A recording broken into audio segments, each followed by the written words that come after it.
When we were introduced to the building project of the Mishkan back in Parshas Truma, wherever the command is to build the various kelim, the vessels, the utensils, it's always framed as Vasita, you shall build, you shall make.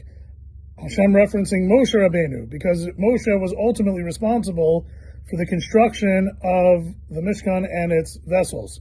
There's one exception at the beginning of Truma when it comes to the Aron Kodesh, which represents Torah, the continuity of Jewish life. It says, Va'asu Aron, they shall make the Aron, a reference to all of Bnei Yisrael. The lesson there being that when it comes to something as important as Torah, everyone has a chelek. Everyone has his or her share, his or her responsibility for the furtherance of Torah and for the continuity of the Jewish people. Fast forward to the end, the summation, chapter 37, the end of Parshat Vayakel, and continuing into Pekudei. When it comes to the summation of the building project, in retrospect, we're told when it comes to the building, the construction of the Aron, Vayas Bitzalel et Aron. Not that Moshe built the Aron, not that the totality of the Jewish people, not Vasita and not Vayasu, but Vayas Bitzalel.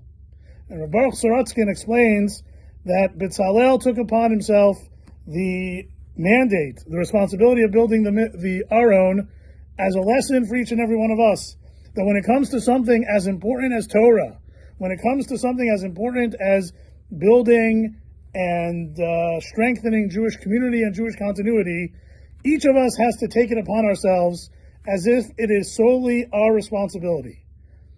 We can't just expect the congregation, someone else to do it for us.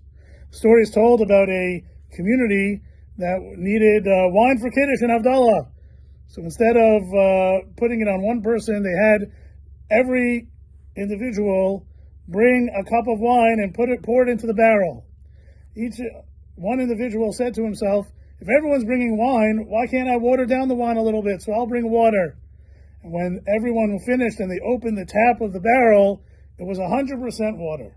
Everybody shirked the responsibility a little bit, thinking that it belonged to someone else.